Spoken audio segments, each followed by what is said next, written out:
Good morning, Thailand. My name is Alex, and I have some news updates from around the land of smiles for you today, this beautiful Valentine's Day, Friday, February 14th.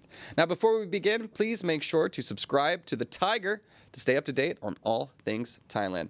Now, today, we'll be talking about a rise in in-flight thefts. Watch carry on, everybody. The weakening Thai Baht and a rise in the cost of hotels here. And a little later, the increasingly aggressive behavior of monkeys in Angkor Wat.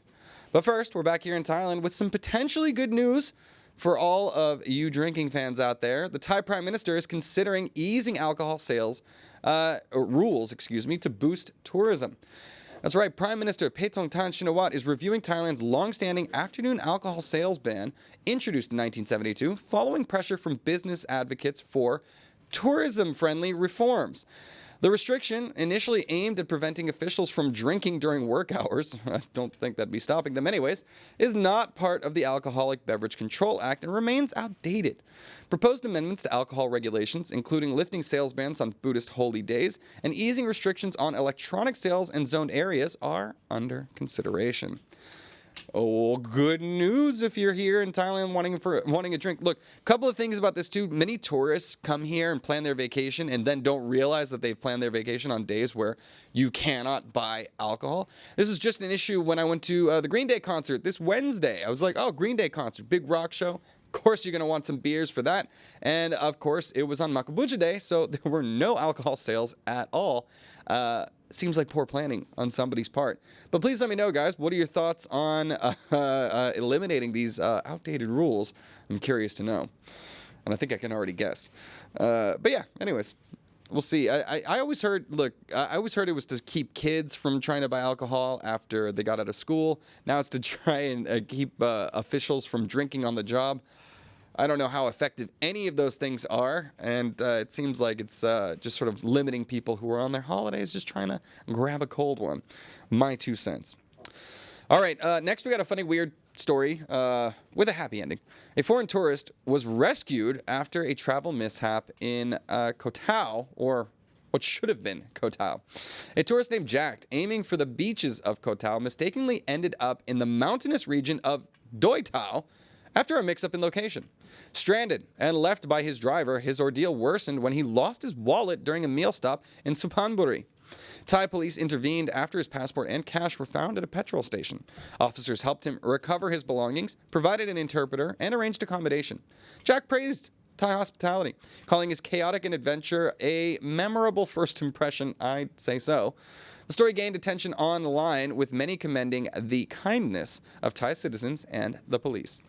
Yeah, kindness of the Thai citizens, not so kind of the taxi driver who just sort of like, all right, we're here, bam, left him off in the mountains with no wallet. And fortunately, the police were able to track him down, get him to safety. But yeah, I'd say goes to show you it's very important to make sure, you got your Google Maps out, you know exactly where you're going. Yeah, wanting to get there safely is important. If you have the internet, makes it a whole lot easier. This guy, look, I'm happy he's all right. He was lucky because he certainly didn't seem all put together. He left himself stranded. He lost his wallet. This is a good thing that the Thai hospitality was able to come in and save the day. But yeah, good news. All right, moving on. Yeah, I don't know. Guard your carry-on baggage, everybody. A minister is calling for tighter flight security amid rising in-flight thefts. I don't know how they get away with it. This is weird. Thai authorities are cracking down on in-flight theft after criminals stole valuables worth 19 million baht on flights to Hong Kong in 2024. Tourism Minister Sorawang urged airlines to increase cabin inspections and warn passengers as Hong Kong reported 169 cases, 70% from regional flights including Thailand. Despite concerns, officials believe tourism won't be affected, though passengers are advised to stay vigilant. The Tourism Authority of Thailand and industry leaders stressed the need for legal action against offenders. Meanwhile, flights between Thailand and Hong Kong continue to increase despite the crime wave. I'm not sure. Let me know in the comments if you've ever had an experience with this, but it also seems pretty crazy to me that like the gall, the chutzpah, like you can't really get away. You're stuck on the flight with these people, but people are getting away with it. So yeah, if you get up to go to the bathroom, make sure everything's like secured and locked in. And if you see something, say something. Like, I feel like we got to watch out for each other up there because yeah, people are getting away with it. But let me know thoughts in the comments. Has this ever happened to you? And what would you do if you caught the person red-handed? Let me know. All right. On to our next story. Unfortunate news for anybody who was coming to Thailand for travel. Apparently, Thailand's hotel rates are rising almost 15% amid the tourism boom. Thailand's hotel room rates surged by 15% in 2024, making it the only country with double-digit growth, according to SiteMinder. The average daily rate increased from 5,300 baht, peaking at 6,400 baht in December. Strong international travel demand, with foreign visitors making up 77% of check-ins, fueled the growth. Longer booking windows and extended stays contributed to rising revenues, with direct hotel websites booking surpassing Expedia in revenue. Chinese travelers supported by new visa exemptions played a key role. Hoteliers are advised to balance direct and third-party bookings to maintain profitability. Yeah, well, I mean, simple supply and demand, right? Like, there's a whole lot more people coming to Thailand. Hotel rooms are limited. Guess what? Prices are going to go up. So, yeah, make sure to do your bookings in advance. Maybe find ways to book directly with hotels. Look, I know you can always find good deals on, like, your Agodas, your Trips, your whatever, Expedia. But at the end of the day, I think hotels would prefer to have those direct deals. Like, they might be willing to price match you or even go a little bit lower by booking directly. But I don't know, just some travel tips. Let me know, what are your secrets to keeping costs down when you come to the Land of Smiles? Tell me in the comments, please. Let's go. Next story. Could be a foil to the last story, actually, as the Thai Baht is weakening amid U.S. tariff hikes on steel and aluminum. The Thai Baht is expected to depreciate as the U.S. raises tariffs on steel and aluminum imports to 25%, strengthening the U.S. dollar. The baht opened at 33.96 per dollar, but weakened past 34 during trading, reaching its lowest in a week. Market analysts warn of further declines if it surpasses the 34.1 resistance level. Global trade tensions and a potential delay in U.S. Federal Reserve rate cuts could sustain pressure on the baht.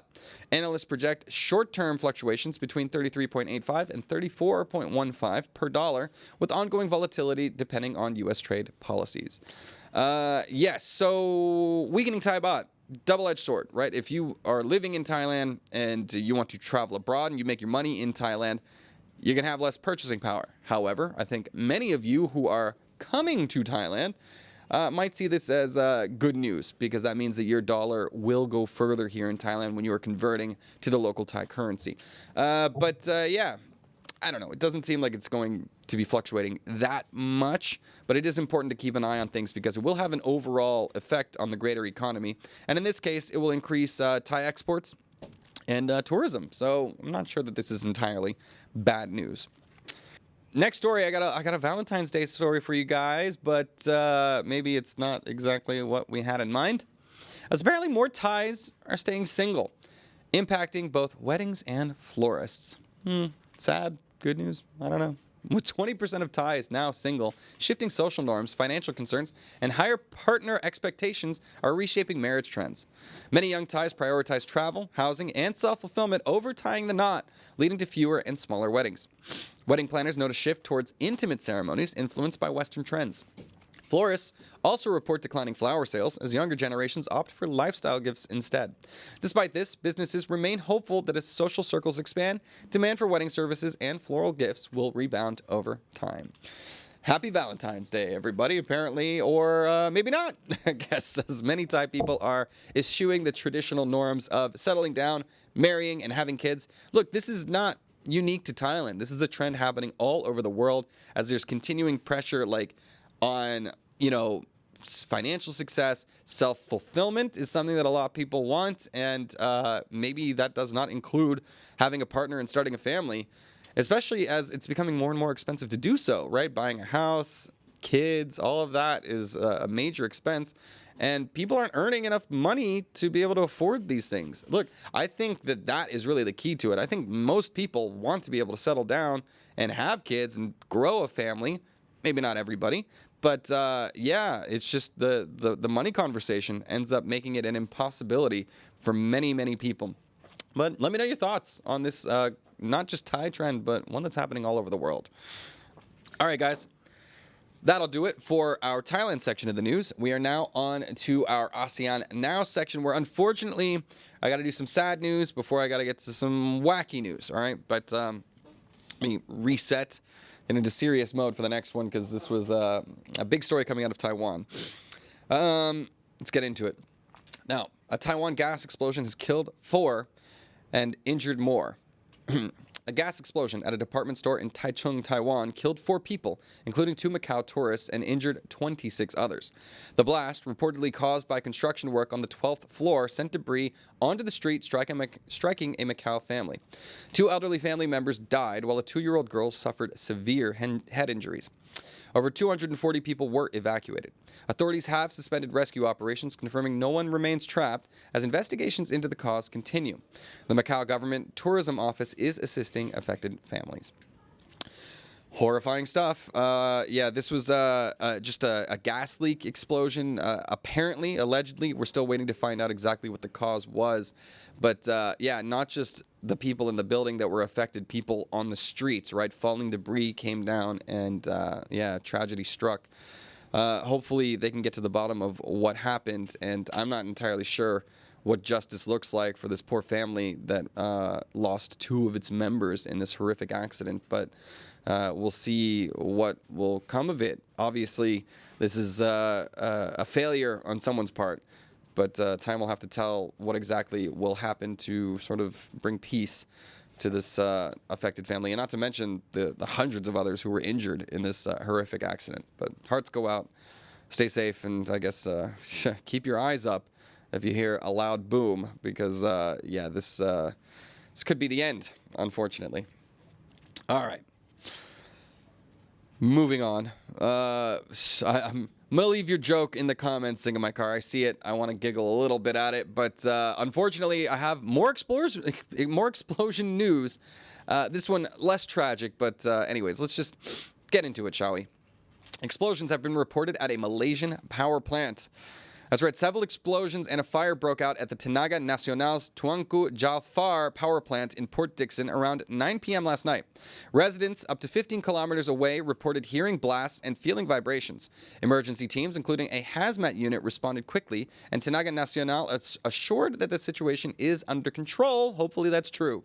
Despite the incident, power supply in the area remained unaffected. Investigations into the cause are ongoing, with no reported injuries so far. All right, cool. So, I don't know, weird, right? That you can have giant explosions that people felt kilometers away, but no injuries. Cool, good news. And also no disruption to the power supply. Also cool. Not sure exactly how they're working their infrastructure over there, but hopefully they can contain the situation, figure out what the hell happened, and make sure it doesn't happen again. But horrifying. Fortunately, in this case, no real bad news to report other than the damage to the facility itself. All right. More news. South Korea this time. Now, South Korea is set to limit power banks on flights after a plane fire last month. That's right. South Korea will impose stricter aviation safety rules starting March 1st after a fire broke out on an Air Busan plane in the Gimhae airport on January 28th. The new regulations limit passengers to 5 100-watt-hour portable batteries, banning those over 160 watt-hours. Doesn't seem like much of a limitation. Charging power banks on planes will be prohibited, and security checks will inspect battery types and numbers. Passengers also won't be allowed to store power banks or e-cigarettes in overhead bins. The move aims to prevent battery-related fires, though the exact cause of the Air Busan fire remains under investigation. Jesus, that plane really took a number. I can understand them wanting to figure this out because, yeah, not only... Obviously, okay, everyone was safe in that incident. They were able to evacuate them. But, you know, the battery pack literally caused an entire jet to melt away. Imagine if that had happened during the flight instead of just on the taxi and takeoff. We'd be talking about yet another South Korean air disaster. Whatever it is, man, we got to figure this out. I miss thinking that planes are the safest way to get around. Certainly doesn't feel that way these days with all the news that's been coming out from around the world. So, yeah, anyways, guys, just be careful with your power banks. Make sure you're matching the regulations. And, yeah, because it seems like they're going to be confiscating them if you are bringing the wrong kind with you. Be careful. All right. All right. Let's let's move on to our last story.